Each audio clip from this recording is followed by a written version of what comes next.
Hi, how's everybody doing? My name is Pasha Ajan. I'm with two of my panelists that have been working on Team Melly throughout this whole tournament. We have Sina Semai and Babak Golriz, and go on, guys. Hi, everyone. Hello, guys. It's good to speak to you. Yeah, so today, obviously, we want to wrap things up for Iran. Today, we want to discuss about the Iran versus Bosnia game, and honestly, it was a very, very disappointing game. And my first question to you guys, I'm going to start off with Sina with this one, is what were your thoughts on the lineup? Do you agree with what Queiroz had in store for us? Yeah, the lineup was good because we agreed on it the last time round when we were speaking as well. Yeah. We all agreed that Queiroz should go with the same lineup as he did against Argentina. So yes, the lineup was the best lineup we could have gone with. Personally, I think it was anyway.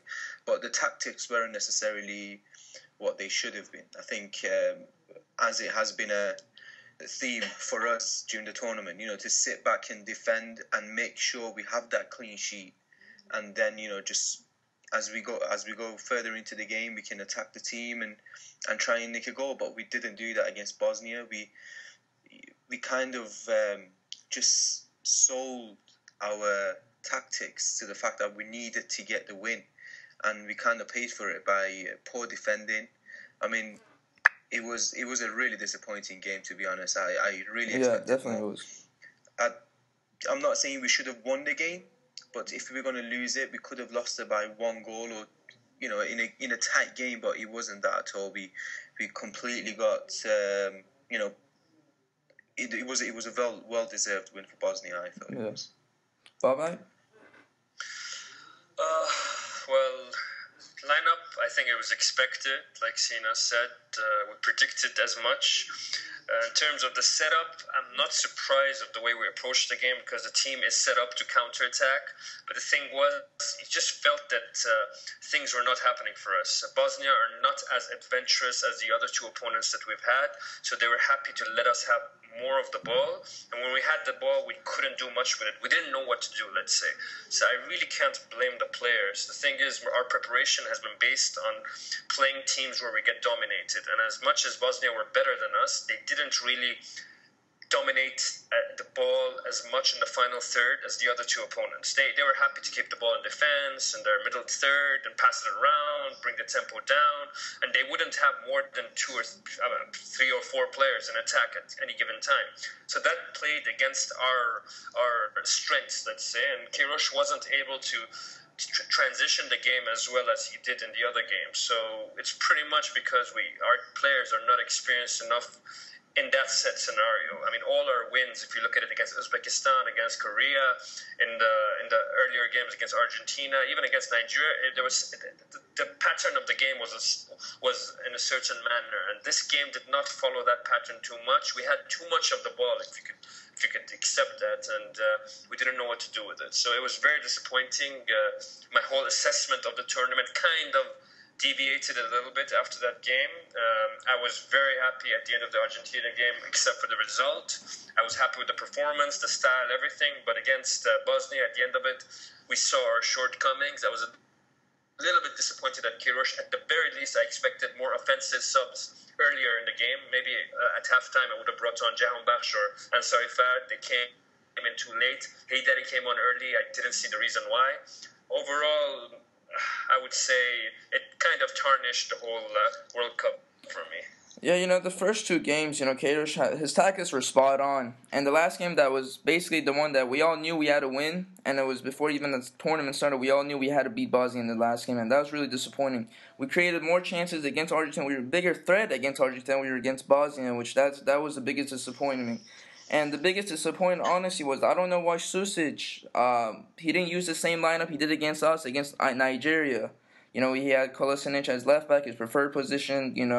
He had Mohamed Besic and Pjanic starting. And there's a lot of rumors that they were not going to be out. And if they were out, that would be even more vital to us. But overall, it was very disappointing because Argentina was actually helping us out.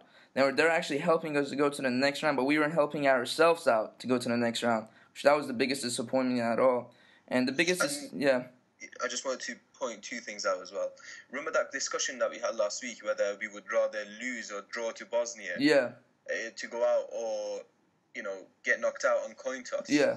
So which one do you prefer now? Probably coin toss. Probably coin toss. I heard mumbling over there, but I heard coin toss. Yeah, coin toss. It's just, it's like the biggest disappointment, honestly, with this one was that Argentina was helping us. We didn't help ourselves. I think Sina said it last week. We should just focus on our game, and we can't control what's outside. So whether Argentina won or not, we all had our eye on the Argentina game as well, but we couldn't get it done. I never thought it would be easy. I actually thought it would probably be the game where we the fact that Bosnia were out to liberate them a little bit, and the pressure and the onus would be on us. I kind of felt that this is how it's going to turn out, and we're going to come short against Bosnia. So Babak, I'm gonna give the go. Sorry, one more thing as well. I think the way we conceded the goals was even more disappointing. It was. I want to say defensive suicide, but it was really poor goals that we conceded. The first one, it was a long range shot. I can't remember the last time. Since Queiroz has been in charge, that we conceded a goal, apart from this World Cup, of course, against Messi. But the last time we conceded a goal in a long range shot, and it was really too many players backing off. Yeah, too many players backing off. Exactly. Sadri should have came out and pressurized Dzeko, but he didn't, and we paid for it. Again, your second goal, it was a defensive mistake by Hussein. I'm not really going to point it out that much because I thought he was great in the last two games. And the third one, it was just a textbook counter-attack which we couldn't deal with. So for a team that went into the tournament with a defensive mindset and basing their game on a defensive display, I think it was really disappointing with the manner of the goals that we conceded. Of course, the result wasn't ideal, but again, I think the way we conceded the goals didn't really it made it even more disappointing. At this level, the better quality player is mentally better. They stand out, and that's where players in Bosnia, Argentina, those are the players who are switched on for longer during the games, and the players like our players, lesser experienced players, they will switch off for a few seconds here and there, and that's where it's costly. So we're not used to playing against players like Pjanic, who's one of the best central midfielders in the world, and he's already been one of the standout players in the World Cup, even though they got knocked out, or the likes of obviously Messi, Dzeko. Has really shown himself to be something. He's actually moving to Valencia, I heard. Yeah, so these are players that we're not used to playing against. The only country that would probably have any caliber player on this level in Asia would be Japan. So we're not used to playing these kind of players. So it's a different ball game. And the fact that we need to be playing friendly games against better opposition. I don't mind losing against these sort of players on a regular basis, but our boys get to know that we can play against them on the same pitch. We're no lesser than they are, and over time, the fact that it becomes routine and normal, it becomes easier for them to adapt to situations like playing against Bosnia and not to be overawed or overwhelmed by coming up against Dzeko or Pjanic or Messi or whoever. But we can't complain because that's the parameters that we've been set for Team Melli with the federation and sanctions and etc. Definitely. But the thing that I want to talk to you guys more in depth is that why don't you guys think Susic went with the same lineup against us that he did against Nigeria? Yeah, that was not shocking to you guys? Because he took the Nigeria game very, very easily as compared to our game. He went with Ibisevic and Dzeko, two brilliant strikers. He was playing the 4-4-2. And against the Nigeria game, he didn't even have Kolasinac starting. And that even hurt him on the left-hand side when Emenike passed one of their defenders and passed it to Odin Wiggy for the finishing. I think when you're knocked out and you have nothing to play for, you're more liberated. Susic knows that it's probably his last game in charge. He has nothing to lose. He's going to go with an offensive lineup. I'm not that surprised. I actually expected a strong lineup. Despite reading reports that Pjanic may not play or this guy will not play, I always felt that he's going to go with the strongest lineup possible. He has nothing to lose. He's under so much pressure in Bosnia. In fact, that victory made the team get back home received as heroes. They had a great reception in Sarajevo. So I'm not that surprised. And again, we shouldn't really be looking at Bosnia. We should be looking at ourselves more. Yeah. Sina? Yeah, I agree. I think that because of the huge pressure that he was under, it was always predictable that he would go out for the win. And especially, from their point of view, Iran is the team that, they are most likely to get the win. So it wasn't really that surprising to me that Ibisevic and Dzeko started, because usually in the last two games, Ibisevic was more of a plan B. I mean, we saw that against Argentina when he came on and scored the goal, and against Nigeria as well. So, yeah, I think he was predictable, because he wanted his team to get something from this World Cup and not go home empty-handed. True. So now we want to talk about individually. For me, I think like Harry seemed a bit off. He seemed like really nervous. Even when the last goal was the third goal that Iran conceded, he just felt like he was like really nervous in the whole entire game. What did you guys think about his performance? How did he? I think he seems a little bit downhearted at every single game. I mean, personally, I don't want to see a keeper, with that mindset. Yeah. You don't want your keeper to, you don't want his head to go down after every goal that he concedes. You want him to come back, with more confidence and redeem himself. And he doesn't really come across as a very confident goalkeeper. I mean, he played really well in the first two games. And I don't really want to point the blames at him for the last game against Bosnia. No, not at all. If we are going to blame anyone, then there are more players that we could blame. But he could have done better with a couple of the goals that Bosnia scored. But again, it's just I think it'd be too harsh to blame him on every goal that we conceded. Babak? Yeah, I agree. I mean, for me, he's a solid but unspectacular goalkeeper. Yeah. What I feel is he seems to be a safe pair of hands at best. I don't think he's ever going to be a top goalkeeper, even by Iranian standards. This is my personal opinion. I haven't seen enough yet to change my opinion. I mean, based on his history, where he's played before, the kind of performances he's had before, he seems solid. I don't think he's going to be on the caliber of the likes of Abedzadeh or obviously Hijazi, even Rahmati at his best. I really don't. But he seems to be solid. He's made the kind of saves that you'd expect any decent goalkeeper to make. The kind of goals he's conceded, they've been almost unstoppable. Probably maybe the likes of Courtois could have tipped Messi's shot across the wall, or maybe he could have reached the Dzeko's fingertips to Dzeko's shot as well. But we're talking about top caliber goalkeepers. Yeah. So he hasn't conceded goals that were soft, let's say, but he's not the kind of goalkeeper that I feel has the spectacular in him. Now, whether that means he's a bad goalkeeper, no, I don't think so. I think he's solid. Was he less confident, like you said, or not? Maybe that's the kind of personality he has. He seems to be a quiet keeper. He seems to like the limelight a little bit. I see he's very active in social media. He feels like he's almost fishing for support or compliments or attention. He seems to have that sort of personality. So I don't know him personally, obviously, but I can judge him based on what I've seen on the pitch, and he seems to be solid. Let's just say that. I haven't seen him personally play for. He's loaned out from Rubin Kazan to, I believe, a second division team in Portugal. Have you guys ever watched him play for his club or anything? No. Just the Persepolis stays. Just the Persepolis. That's how I know him from, honestly. So my next question to you guys was, what do you think went wrong for us in this whole game, like individually, or was it just the tactics of Queiroz, or what? What was it, Babak? I think I can't blame the players. Yeah. Because they've been asked to play in a certain system and a certain strategy, and they pulled it off against Nigeria, and they really did pull it off against Argentina as well. Now, against Bosnia, to ask them to change and forget what they've been training on for almost, I'd say, the last 6 months, if not longer, it's very difficult. They may be able to play a bit like Algeria. Who knows? I mean, a coach that liberates them might allow them to play that way.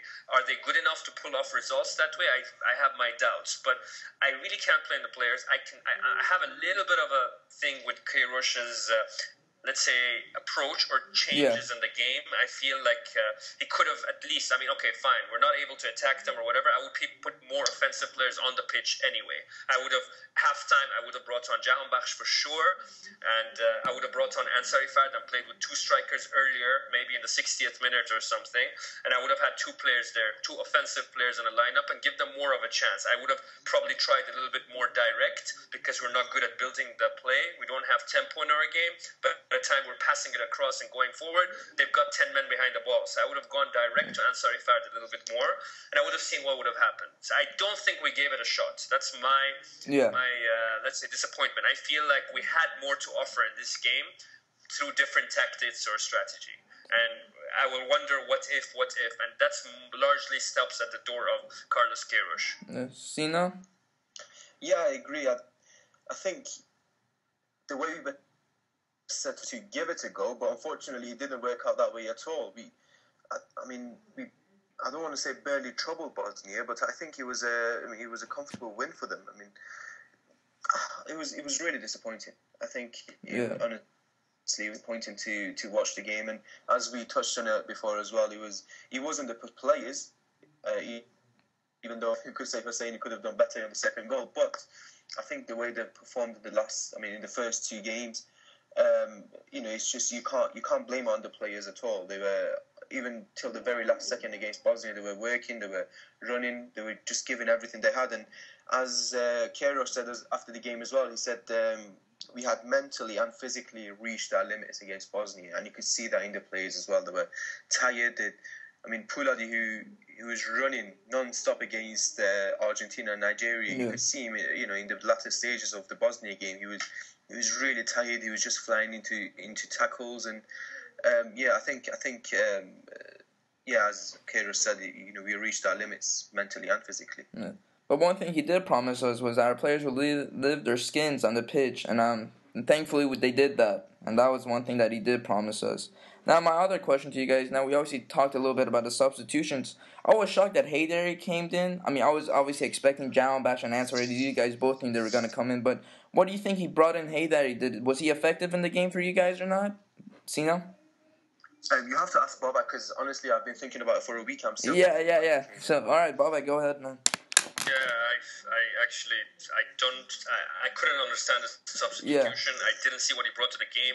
He made some very questionable decisions early on with his crossing as well. So overall, I think Haydari has been a shadow of what he used to be capable of when he was a little bit younger.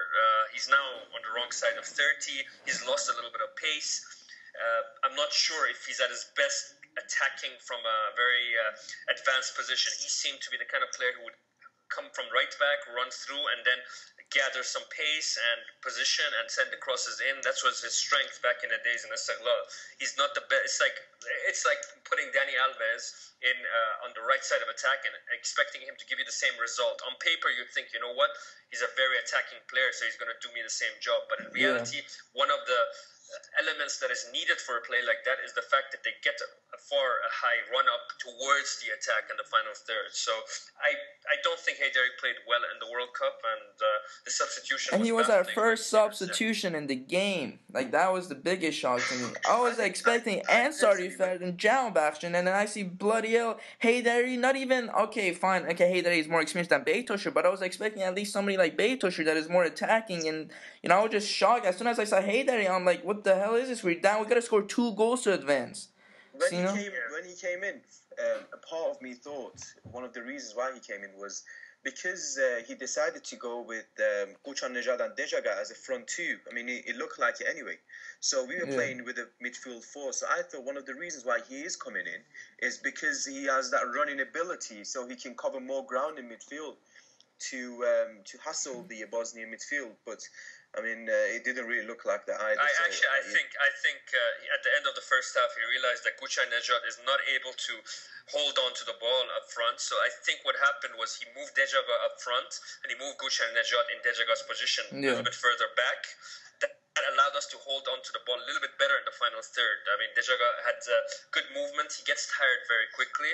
But even when Ansari Fard came on, Gucci was a little bit further back. So I've always had my doubts about him in terms of his physical ability to lead the line. He's done it well in Asia, despite being isolated. But when you're playing against the likes of Argentina, etc., yeah, as much as you're going to hassle the defenders and etc., you need some presence up there as well. And he doesn't have the technique that Dejava has, or let's say the strength that Ansari Fard may have. So you've seen that some later on in the games, despite the fact that he didn't want to take him off the pitch because he may score a goal at any time, but he felt that he wasn't producing up front, so he moved him a little bit further back and allowed another focal point in attack. So I actually think he stuck with the same formation. He didn't go up too a front, and he had Gucci a little bit further deeper into the pitch. Right. Anything I'd like to add to that, Sina? No, that's fair enough. I mean, as I say, to me, it looked like he was playing with two up front because, I felt like Gushan Najad wasn't getting the necessary help to hold the ball up, or he wasn't able to do it anyway. So I thought he put up Dejaga a bit further forward with Gushan Najad to trouble the Bosnian back for a little bit more. But as Babak just pointed out, he might have just switched them rather than playing them both together. Is there any other player on that bench that would you guys like to have seen more of in this tournament? It's a difficult question looking at the squad. Because I'm talking about Beytaşur. Like, what would you guys thought he would have been at least if he'd have just came on for like a couple of minutes, like last 5 minutes, and like a couple of games to see how he does? 5 minutes, what are you going to learn in 5 minutes? I mean, look, the point is Beytaşur would have come on either on the probably on the right back position, and that's one of the positions where we actually excelled in the tournament. Montazeri was fantastic. He was excellent in defense, and he actually was our main threat when it came to the game against Argentina with his crossing. So could you look back and say, what if Beytaşur played? I'm not sure, because defensively, I don't know if he had the presence against the likes of Argentina, Nigeria. Maybe he would have, but Montazeri was fantastic in the World Cup, and on the left side, Pouladi, I thought he was one of our two best players in the whole tournament. So difficult to see where Beytaşur would have come on and added something to the team. But rest of the bench, I would have liked to see more of Ansari Fard later in the games, going a little bit more direct. I don't think we can cut through teams, or maybe we could have gone direct and seen him put a physical presence up there and see what would happen. Jahan Bakhsh as well, I would have liked to see him a little bit more in the games as well. So other than that, I don't think we had many players who could have made a difference. Sina? Yeah, I think the only way we could see Beytaşur playing, first of all, I don't think he would have ever made a substitute appearance anyway. Yeah. I think if he was going to change for a game-changing substitution, he wouldn't have looked at the right-back position. But I think the only way he would have played as a winger. If he started Jahan Bakhsh on the right. So I think that may have forced him to play an actual right-back on the right-hand side to, just because even though Montazeri has been great, I don't think he can, you can solely rely on him as a right back without any protection. So I think he might have played Beytaşur at right back if he was forced to start with Jahan Bakhsh, but he wasn't. He always looked at Jahan Bakhsh as a plan B. And in terms of players that we would have liked to see more, I don't think there are many players on the bench that could have come on and changed the game anyway. I mean, there was only Jahan Bakhsh and Ansari. Yeah. And the other players, the other midfielders that we had, one of them was Bakhtiar Rahmani and the other being Reza Hariri. Reza Hariri, I couldn't see him playing, starting the game anyway because he plays in the roles of Nekunam and Andranik. So I couldn't see him starting. Bakhtiar Rahmani, again, I'm not, because he's only been playing well for a season or two, so I don't think he had the necessary experience to come and really add anything to the team in terms of getting results. What do you guys think about Nekunam's performances? Oh, blood, let's not get me heated. I mean, I'm sure he's our captain, I appreciate him, but I feel like he didn't get criticized as much because of how well Teimourian played. I was expecting more from Nekunam, in all honesty, that's my opinion. I mean, why were you expecting more? I mean, when was the last time you have seen Nekunam dominate a game and really lead Iran? I don't remember. The last time I think, I'm a fan of Nekunam, but same. I actually feel that he's never been as good as people think he has been or think he is for the national team. Even Shojai, we could say the same thing with Shojai. He's been a great servant. But I think even in the last year or two when he was playing for Esteghlal, you could see that he doesn't have the same effect. And he's been playing with Andranik when he was at Esteghlal as well. And even in that team, Andranik was doing all the work for him. Exactly. You could see in every game there was one or two moments when Nekunam either lost the ball or he couldn't track back and he gave too lazy on the ball. he's very lazy on the ball.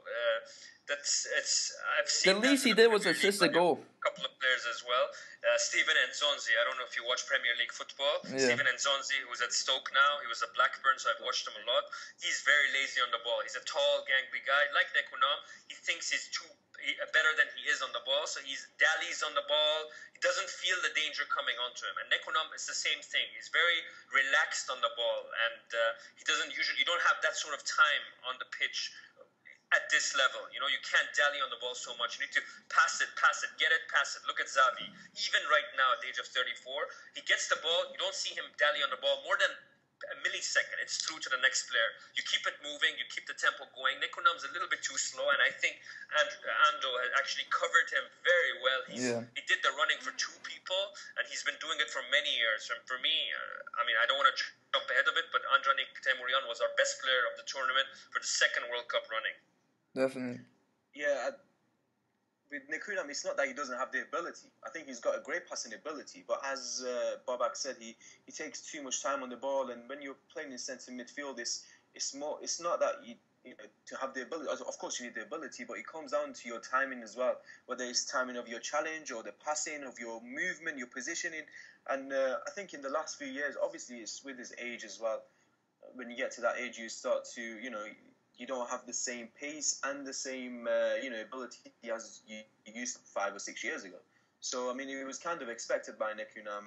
But, again, he his service to the national team. He's been a great captain for many years. 140-odd caps. His goals against South Korea, in the qualification, his goals were one of the reasons why we are here, along with Wuchan Najad as well. So, of course, we have that respect for him, as we should, of course, for our captain. But again, his performances didn't necessarily, glorify his position, basically. He could have done much better, in my opinion.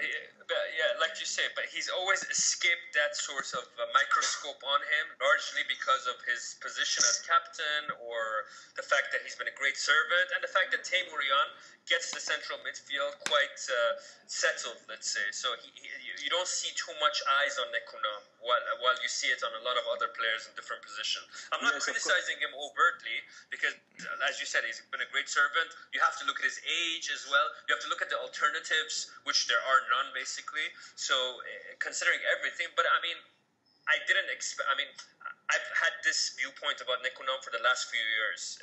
He's always been a little bit, takes too much time on the ball, too laid back on the ball, etc. But I was a little bit disappointed to see it again at the World Cup.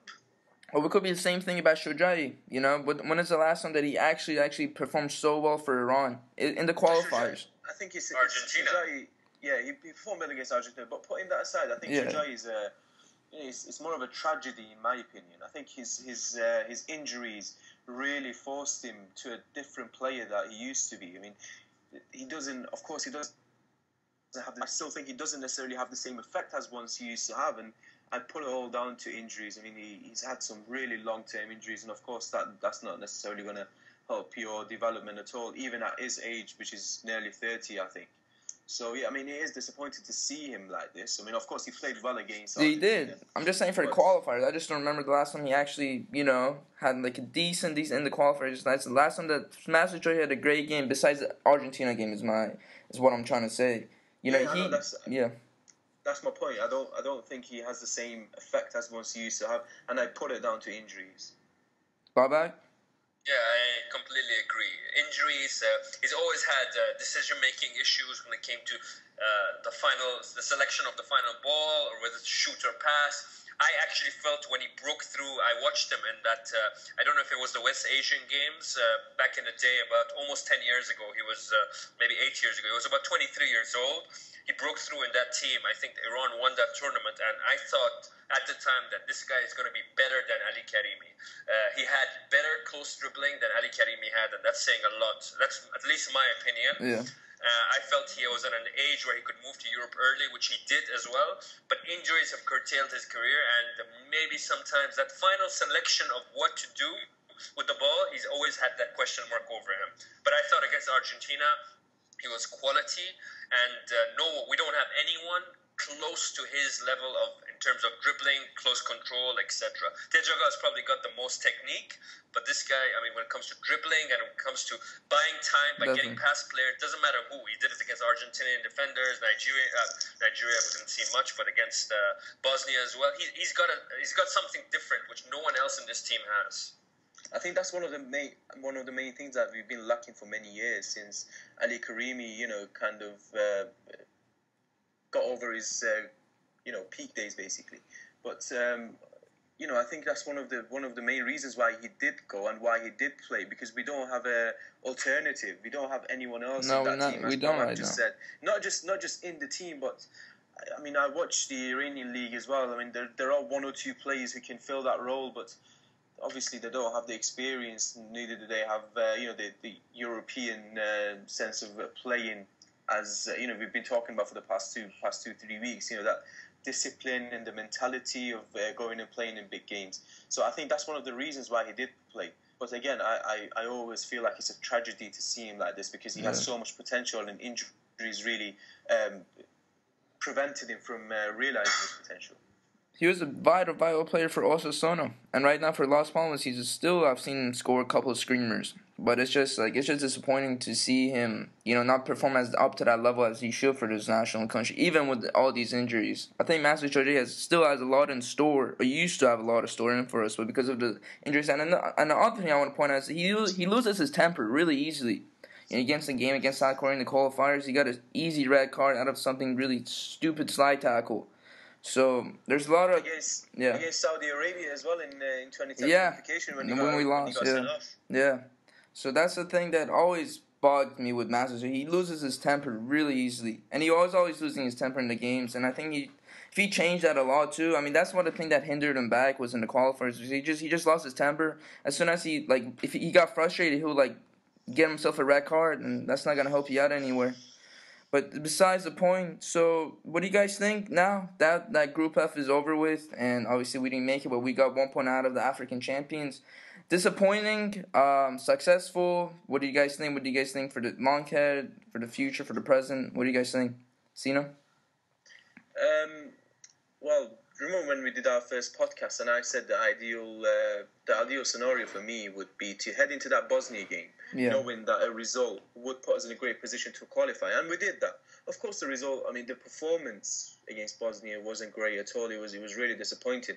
But all in all, I think we need to realize that this team isn't the best team we've ever had at the World Cup based on individual players. Yeah. So I think considering that, it wasn't too bad of a result. I mean, there was, as I've been saying, I mean, the positives completely outweighed the negatives. We had our first clean sheet in the World Cup. For the first time, we got a point. We got a result in our first game, which was against Nigeria. So yeah, there is a lot to take. But result-wise, if you're just going to look at the result, it might not have been the best World Cup we've ever had, and it's not. But I think considering our resources and what we had at our disposal, I think we did make the most out of what we could. Again, the performance against Bosnia should have been better, could have been better. But I think putting aside that game against Bosnia, we did really well in the first two games. Yeah. Bye-bye. I actually think that this team will go down in history in about 20-25 years. People will talk about it something like the 1978 team, in the sense that they actually were so close to getting a result against Argentina. They held the African champions to a draw. They were with a couple of posts going on the different directions. We could have easily had 4 points in this group. In terms of the legacy that this team leaves, I think it's largely going to be down to who is the next manager of the national team. Today I read an article that the sports minister has promised to negotiate terms with Queiroz, give him what he wants, and make sure he stays for the Asian Cup. I actually think that what happens next will define how we look back at this World Cup. If Queiroz remains or the right selection is made for the Asian Cup, and we do perform and finally make it through to an Asian Cup maybe final. It's been so long. I mean, we dominated Asian football in the 70s, but we're so far back now. If we actually do something there, then the legacy of this World Cup team will be much more positive than right now. If let's say the likes of Hussein Faraki comes on and becomes coach and everything, all the hard work goes to waste. Don't tell me and we get knocked out in the Asian Cup, because I actually think our Asian Cup group is not that easy. We get knocked out early, then all this work Queiroz has put in... the foundation he left upon it will be... Yeah. Listen, I think the fact that we need Queiroz to stay is not just what goes on the pitch for this particular team. I think we need Queiroz for the future. This team will go through a transition. I mean, our starting lineup against Argentina, most of them were over 30 or in and around 30. So this team will have to go through transition. And I don't want to see anyone but Queiroz putting Iran through that transition. And one of the key points that you just touched on as well, our football still lives in the glory days of the 70s, the days that we won the Asian Cup and might have international footballing days. We have not performed, we have not produced teams like that anymore. We have been producing players, but we haven't been producing teams, and that's why I want to see Queiroz in there. I want to see him put in a decent system in the Iranian football, in the domestic leagues, to not just produce players, but produce teams, produce styles of football. I mean, do we actually have a footballing identity? Is there an identity that we play in? I don't think we do. And I think that needs to be sorted if we are going to go far in this. You got to think about the politics. You got to think about, most of our clubs are owned by governments. There's a lot of problems within Iran itself that Queiroz cannot. Even when we're going to South Africa, he even said it. There's a lot of problems within Iran that I can sort it out. And I just have minimum resources. That's all I could give to this team. Yes, of course, in the short term, yes. But listen, we got to think long term. I mean, it's a thing with Iranians in general. We always look to the short term solution rather than trying to find out a solution for the long term issues. This team, the Iran national team, for many years, we've been looking for the short term solution. What can we do to get to the next World Cup? After the next World Cup is done, then it's what can we do to get to the next World Cup again? Yeah. What about the plans for the next 20 years? What about that's what he pointed about that. We don't think like that. We don't plan like that either. And I think that's an issue. And he goes and he runs to the top of the Iranian football pyramid, right to the bottom, right to the clubs in the second division or the third division. There is no stability in Iranian football whatsoever. And if we are to keep Queiroz, I don't see how keeping Queiroz for the 6 months would benefit us in the long Queiroz for the long term. I want to see him, a bit longer, not just for the Asian Cup. I want to see him for the next World Cup as well. Yeah. Babak, do you want to add anything to that? I agree with Sina. It's a bit of an idealistic point of view because in reality with Iran and knowing how our football is run, it's very, very, very unlikely. It's more likely that we're going to win the next World Cup, I would say, than we have a grassroots revolution in Iranian football. But of course, I would rather build a team for the future. If they told me right now, you know what, we're going to bring in some youngsters, some of the better youngsters, and then start blooding them into the team, and our goal is 2022. We're going to write off 2018. 2018 is going to be a bonus, just qualifying there, but we're going to have a team that in 2022 will be between the ages of 26 and 28 by average, so they're going to be reaching their peak. We'll give them experience during the qualification process in 2018. We'll start playing friendly games, etc. We'll start putting in these players from now, maybe introducing 2 or 3 of them in the Asian Cup. There's a few of them that played in the last Youth Champion World Cup in the UAE last year. 1 or 2 of them are probably able to be introduced gradually right now. I don't see why not. So if you told me that, then I would say yes, great. But who's going to be doing this planning? That's the thing. We don't have anyone at the helm over there, and it's very unlikely. So that's exactly my point. Even Kafashian is not even a football man. He doesn't know any bloody thing. He just talks. That's all he does. Is that Kafashian? Yeah. No, but that's another thing. I don't think he's actually the decision maker. I think the sports ministry is a decision maker when it comes to contracts and these kind of issues. I don't think Kafashian, even though he does do the talking, I don't think he's a puppet. That's what he is. No, not a puppet. But I don't think he is the main man. I think the main decisions will be made by the sport minister, and I don't think he's the sole decision maker. I think the sport minister is the one who makes the big decisions in there. Yeah. But one point I want to talk about, I don't know if you guys remember this or not, because they spoke to this about Queiroz, about why, about Iranian football. And so one thing he said, countries like Japan and South Korea, where they're playing right now, it's because they had a plan 10 years ago. They have academies, I mean, in Iran, the only football academies, honestly, I could think of is probably Persepolis and Essa. We don't have, actually football academies for each single club. No. I beg to differ. Fulad, Sepahan, these are academies. No, I know, but, absolutely it's only the big clubs. That's what I'm talking about. It's only the big names. Listen, honestly, there was a report, and I was watching it, and I was involved with. I mean, I grew up in Iran. I was, part of the coaching thing. Yeah. Iran, in terms of producing players, the big clubs don't produce players, and by the big clubs, I mean SLL and Persepolis. They don't bring players through their own ranks. Clubs like Fulad, I think Fulad is the role model, in my opinion, as well as Sepahan in terms of producing players. But another thing that I want to point out is we do produce talent. We produce great talent in terms of Asian football, but the main issue for us is how to develop those players after 18. Yeah. And our teams go to Asian Cups and the World Championships for under 18s and under 17s, and they perform. Of course, they're not going to win it, but they perform really well in terms of just in the standards of Asian football. But that is where the issue begins from 18 onwards. Because of the lack of stability at the clubs, they barely bring any young players through.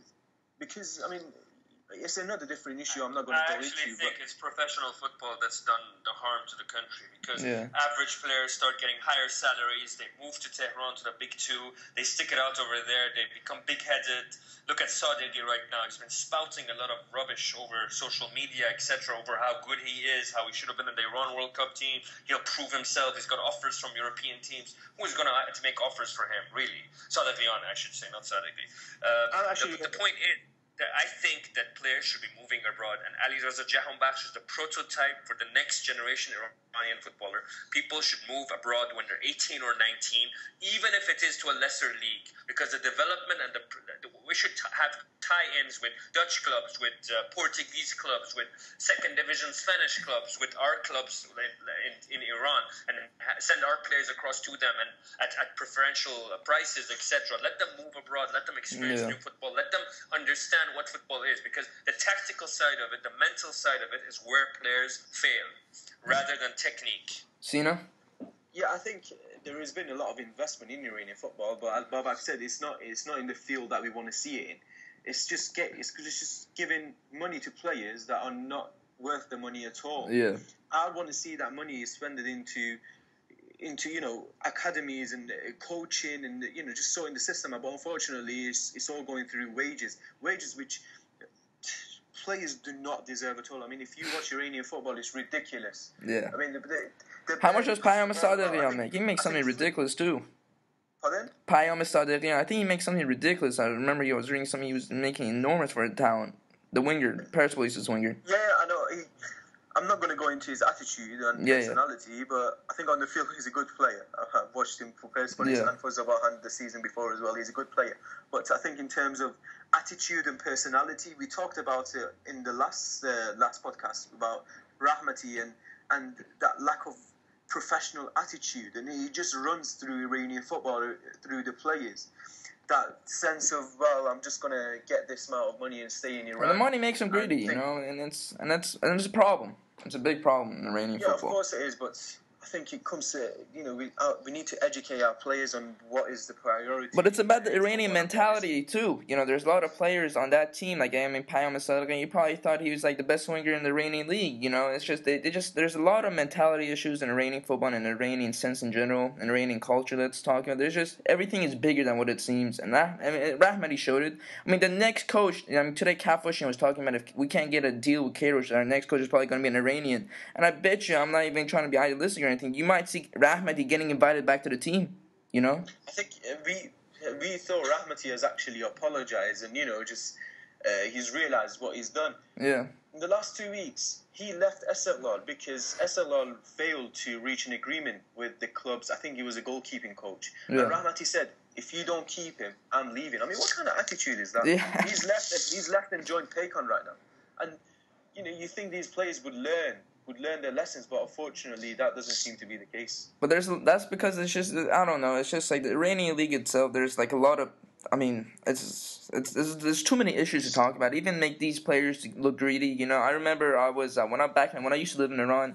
I went to Bashkan Club and my coach was Saram Azali. I don't know if you guys know him or not, the former Iranian coach. And I remember like how, you know, all of these big top players will bring their sons in, and they always would start them because they were bigger names, because their father was like, you know, in the Iranian league and stuff. And it's just an Iranian mentality, you know.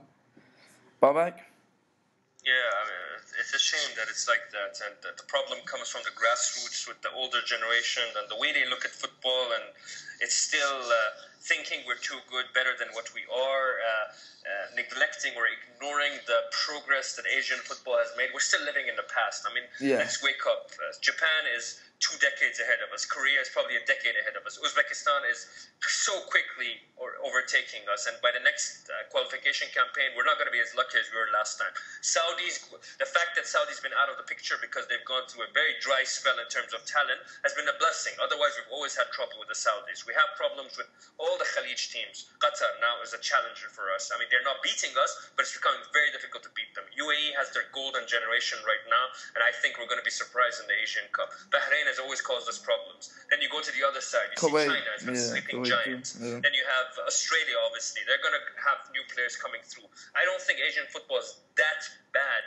and I think that unless we actually initiate some plan and long-term planning, we're going to have problems with the teams that are going to be coming up. The gap in between, even Maldives now, they don't lose anymore. They're losing 1-0, drawing, winning games against teams they shouldn't be winning. They're half-decent second-rate Asian team now. So Asian football is catching up, and I don't see the progress in our football at all. I really worry about the future, and this is a transitional period, as Sina said, because an old team, the next set of players that are coming in, it's difficult to pick out big names. Who's going to come in and who's going to be the next Nick Unam? Who's going to be the next Taymurian?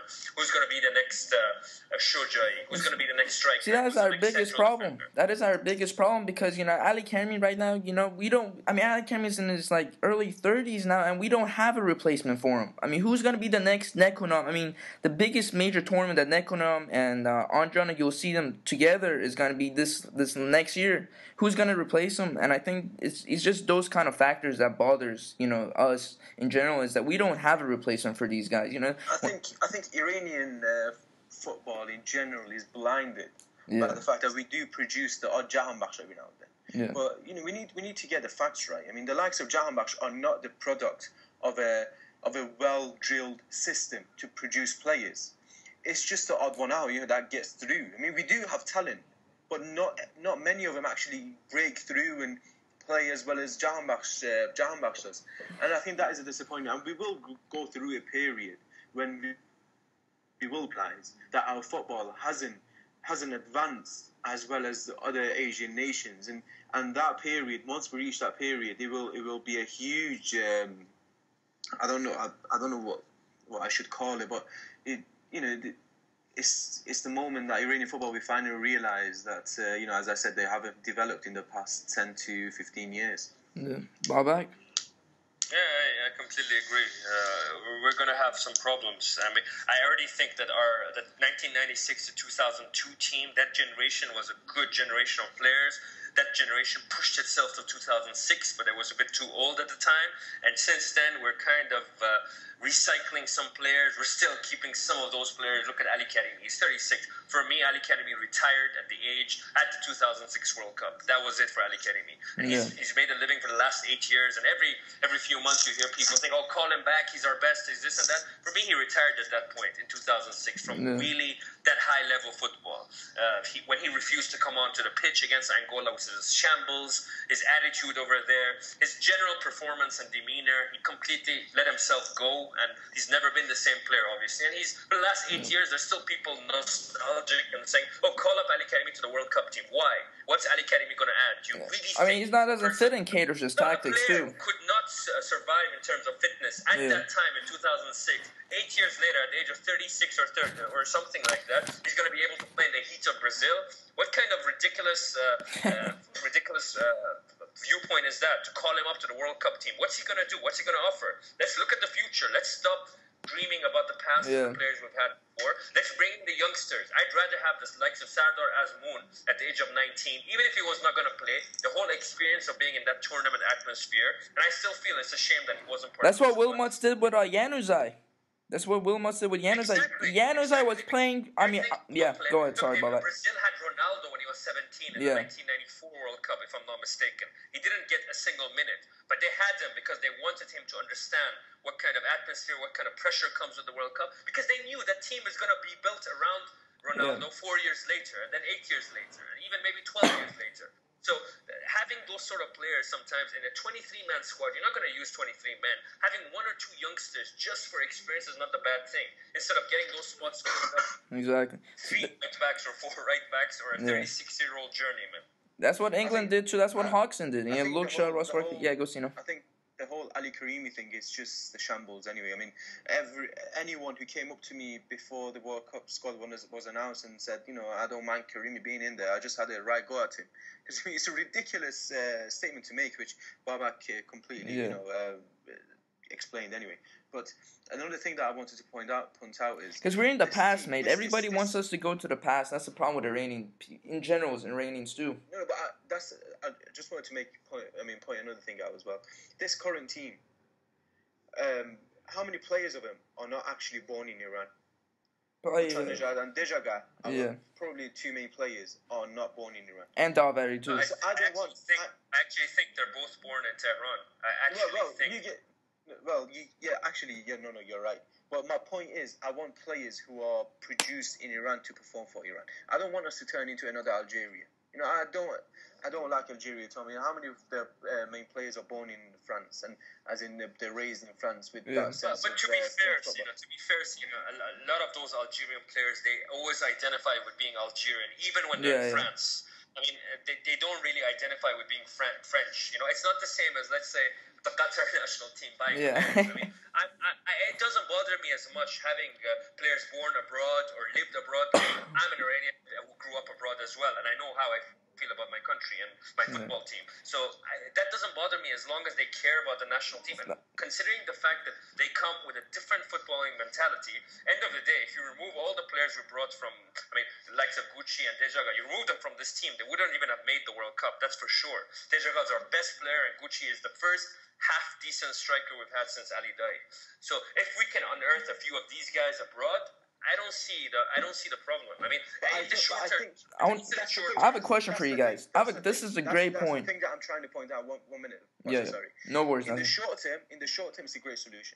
But in the long term, it will not benefit our football whatsoever. There are a lot of players coming through the ranks in Iranian football. I mean, young players.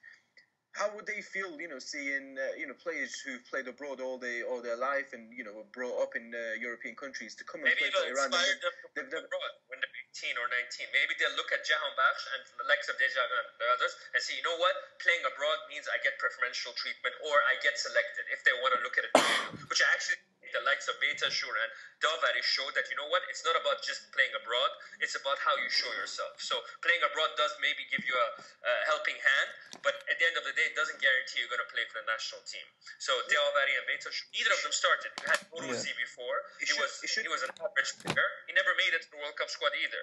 But maybe it gives a kick up the backside to some of these Iranians living in Iran, and it pushes them to, let me move abroad like Jahanbakhsh. Let me get a chance. Let me move abroad like Azmoun. Look at how much he's improved. Maybe I'm even better than that guy.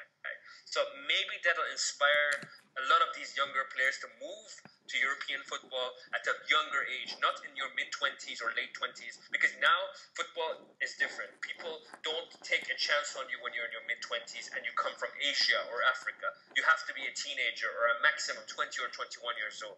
Ansari Fat right now, he's on the border. He's on the edge right now. If he doesn't move now, he may never move to European football. So these kind of players need to move when they're 18, 19, 20, etc. And you can bet that the fact that there are scouts visiting Iran and they're looking at Iranian football, and there is a chance that these guys have had offers in the past, but they've rejected them because they're getting probably more money staying in Persepolis or Istiklal.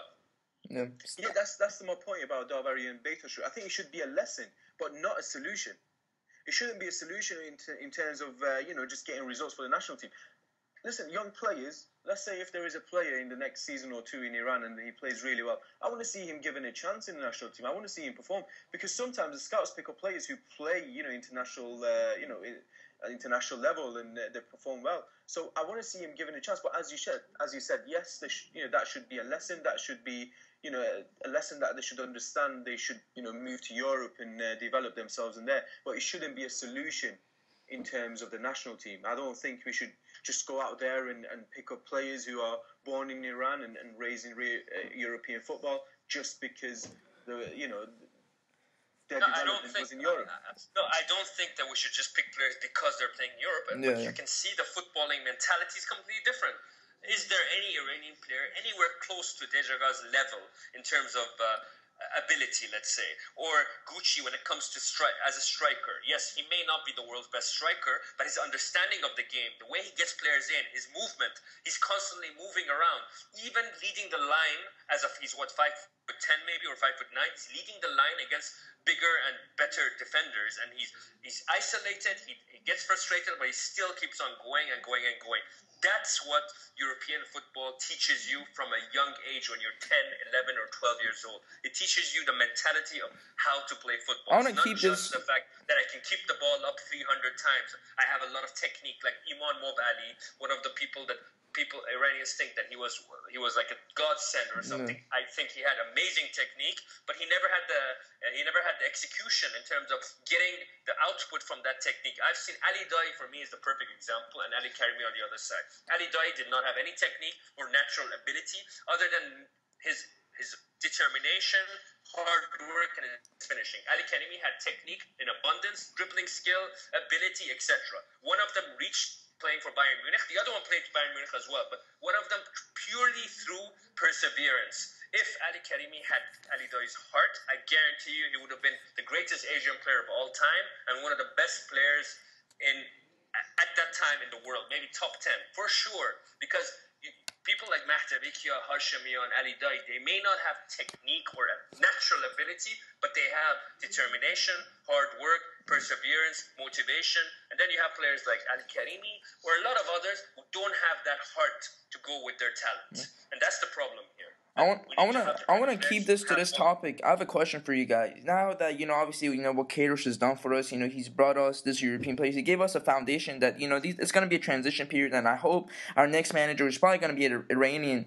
Do you guys think he's going to stay with that, or do you think he's just going to go with our local, and he might not even scout or recruit other Iranians abroad or in Europe and stuff? Like, what do you guys think? Like, what do you guys want us to happen, or what do you guys think is going to happen? Because I feel like, if we get, like, a Nejat Paris or some coach that feels like, no, we just have to stick with our own local players, and instead of putting, Dejaga and Gucci starting, we should just put them on the bench. What do you guys think the future is going to hold for Iran, especially in this 1 year that we have to prep for the Asian Cup? Babak? I think that the likes of Dejaga and Gucci, you can't ignore them. If someone puts them aside, it means he's an idiot. And for me, he directly crossed himself off as any decent coach. But people like Beitashour, Davari, they may not get called up. They'll say, oh, you know what, he's not even good enough. Even Queiroz didn't select him. Or we have this guy or that guy. I can understand that. And it's probably going to be the negative side of having an Iranian coach, that some of these, let's say, foreign call-ups may be ignored, but you can't ignore your best striker and your best player just because you're Iranian and they're playing abroad or something. So I would be surprised even if the most hardcore Iranian coach comes in, he ignores those guys. We had the same situation with Zandi. Zandi was selected even by Iranian coaches at the time. Maybe not as much as with Branko, but he was still selected because he had some talent on the... Yeah. And then he went back to Iran and he was playing in Iran in Iranian leagues, which that was a big thing too. Sina?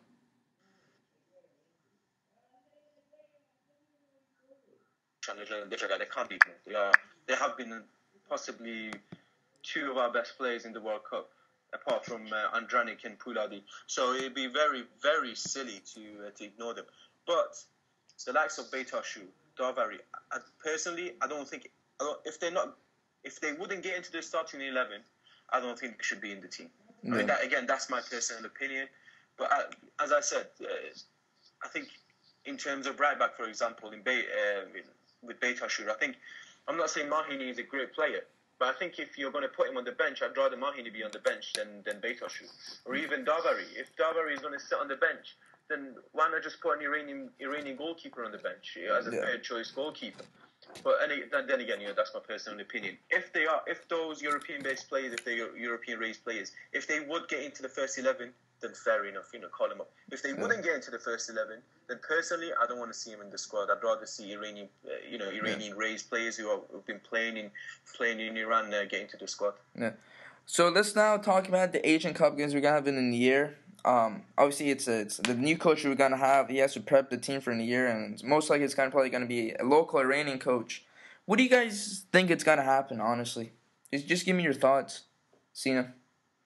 I think it's going if they don't reach an agreement with Queiroz, which we kind of spoke of last week as well. I think it's going to be Hossein Faraki coming in. Okay, yeah. And I don't think he will perform that well in the Asian Cup. So it's a chain of reactions. Once Faraki doesn't perform well with Iran in the Asian Cup, the media will force the Iranian FA to get rid of him and bring in a foreign coach again. Which I think that's what's going to happen anyway. Yeah. I don't think they'll reach an agreement with Queiroz. I mean, if they do, then fantastic. Yeah. And I don't think he would stay further after the Asian Cup. But I think if they bring in Faraki, he wouldn't perform as well with the national team, and people are going to force the FA to get rid of him and bring in a foreign coach. I think that's probably the scenario that we'll see if Faraki comes in. Nice. Babak, have you heard any rumors of who's going to be our next coach? Because it seems like everybody keeps talking about Hossein Faraki. Sina has been pushing that rumor across everywhere, I think. No, I've read a couple of times, too, honestly. He kind of confirmed it for me once he left Foulad for absolutely no reason whatsoever. And he just pushed the rumours that Queiroz will leave after the World Cup and Faraki is the ideal man to come in because he worked at the national team setup with Branco for many years, and of course as well, I think he was involved for a while as well. So do you guys remember Saudi Arabia? Do you remember they had an assistant coach who was with every foreign coach, Nasser Al-Joha? I think that you're talking about 2010. He would write down his notes for like almost a decade, and eventually he became the manager at the World Cup, and they got destroyed against Germany, I think 8-0, if I'm not mistaken. So I don't know what Faraki's role was in the team. I don't want to judge him in terms of what I don't know. I don't know what role he had under Branco, whether he contributed or he had some active role, but I really don't think he's the right man to lead the national team. So Babak, I'm just going to make this idea. Who do you want? He's the man that the Iranian FA will go with solely because he was involved in the national team setup for many years, and he did. Let's be realistic. He did really well with Foulad. I watched Foulad this season. They played really good football. But I don't good enough. Bottom line, best Iranian manager is Amir Qal'anoi. No, hands down, he's a planet away from every other Iranian when it comes to management. But even him, when he became national, it's a whole different ballgame. The pressure, the mistakes that you make, the choices at this international level, it's a different ballgame. And even him, I have my doubts. But if we're going to have an Iranian manager, then honestly, for me, Amir Qal'anoi has proven himself every club he's been at, and he's had results. No matter what the resources were, even if it wasn't the biggest club, he got results with them. So I would feel more confident having Amir Qal'anoi than any other Iranian, if I'm going to have to go with Iranian. Okay. So, any other topic you guys want to bring out that we haven't discussed for this podcast? I think we've pretty much covered the World Cup. Maybe we have to talk about the best player for me. It was Anthony Teymourian with Poulad in very close second. Yeah. And Sina? Yeah, you can't disagree with that. Yeah, same for me. I don't think there was a better player in terms of performance and in terms of effort, better than Andranik. And the fact that he was so passionate after the Bosnia game, you just see him with tears in his. He plays for the badge. That's what it is. That's what we want to see. He plays for the badge, man, and that's he gives it. He gave his all. He gave his heart out for the team, man. That's all we want to see, and I hope we'll see that more in the Asian games. I hope the players come out, and hopefully whoever's gonna be our next manager, because it's been it's been more than a decade. I mean, it's been 20 years or something that we haven't. Last time we won an Asian Cup, so. It's been 40 years. Yeah, 40 years. Yeah, exactly. So 1976. So think about that, and think about this is our next major tournament that we have to play for, and then we have just 1 year to prepare, and it's gonna be a transitional period, but who knows? And anything else you guys want to add that we haven't discussed? I think we've covered pretty much everything. Alrighty. Well, I want to thank the viewers. One thing that we do want to do, if you guys have any comments or suggestions, or if you have any questions for us, please leave it. My Twitter name is @PASA021, @BobAtGoalRees, @Sina, @SINA_SA, or you could just leave the comments on SoundCloud or wherever. And just please give us your questions that for next time we could answer. And I really appreciate you guys for coming on this great two panelists. And from now on, we're going to get other journalists and stuff coming on too. And I appreciate Bobak and Sina for doing this with me. And hopefully the future won't be bad as now it seems, but hopefully it'll get better. Thank you guys. Cheers.